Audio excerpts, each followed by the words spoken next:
Кароткія зачымкі аб раскладзе сіл. Ліст да адраджэнцаў Беларусі. Эміграцыю за часы існавання СССР і цяпер пуцінскай Расіі, што ў пляне палітычным фактычна адно і тое, татальна выкарыстоўваў КГБ для засылкі агентуры на захад.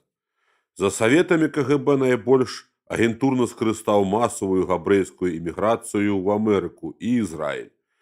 Пасля 1991 года гэтая аперацыя пайшла прахам, спарадзіўшы серыю выкрывальных публікацыяў засланай агентуры, якая адчула сябе нікому не абавязанай.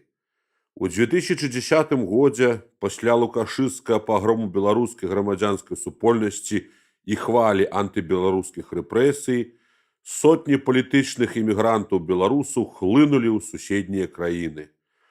Гэбоўская фэсбоўская агентура таксама паплыла на той хвалі.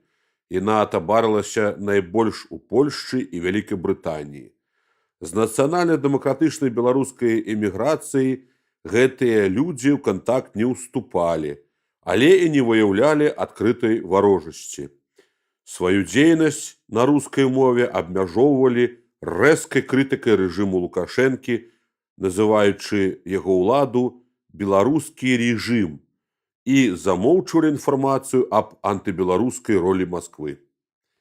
Цяперашняя хваля эміграцыі больш масавая, накіраваная ў асноўным на Польшчу, Украіну, Літву і ЗША, мае іншы характар. У значнай частцы гэта людзі з свядомасцю рускага свету, вырашчанага ў лукашысцкай Беларусі, дакладней каланіяльнага свету, арыентаванага на Расею. Яны шукаюць тут рускіх школ, рускіх врачей, рускага языка і гэтак далей.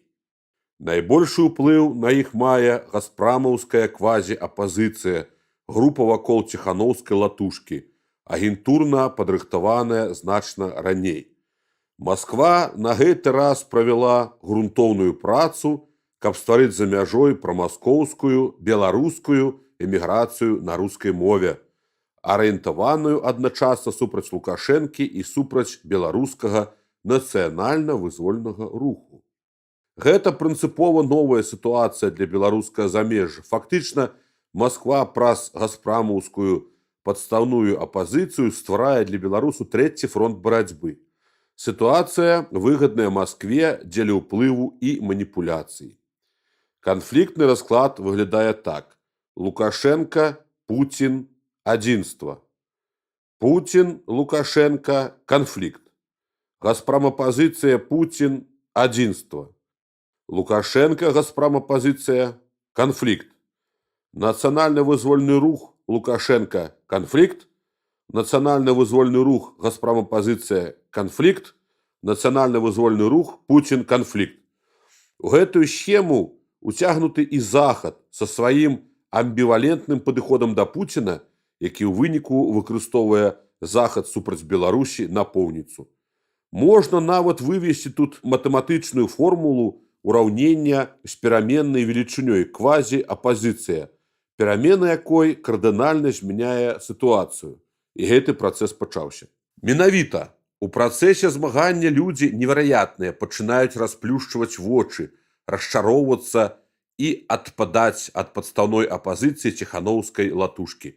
Калі б працэс адыходу пашырыўся, тады невялікая частка невераятных, магчыма, магла б далучыцца да нацыянальна-вызвольных беларусаў. Большая, хутчэй за ўсё, адышла б у побытавае існаванне. Сама газпрамаўская групоўка апазіцыйнага квазі, напэўна, засталася б на маргінальным узроўні. Але калі спыніцца яе знешняе фінансаванне, яна знікне, гэтак жа, як пасля адмовы фінансавання ўтрымання знікла дзейнасць Міленкевіча, Гофправду і таму падобных.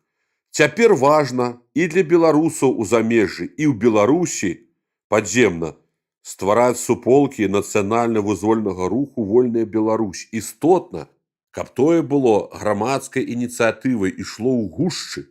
Беларускі нацыянальны сакратарыят тут адыгрывае толькі ідэйную і арганізацыйна каардынуючую ролю. У барацьбе з прамаскоўскім антыбеларускім рэжымам і з пуцінскай Масквой рэальна абараніць Беларусь і беларускі народ могуць толькі самы беларусы, якія стаяць на беларускай нацыянальнай ідэі і салідарныя ў ёй, змагаюцца за свабоду супраць антынароднага рэжыму Лукашэнкі і супраць палітыкі імперскай Расіі.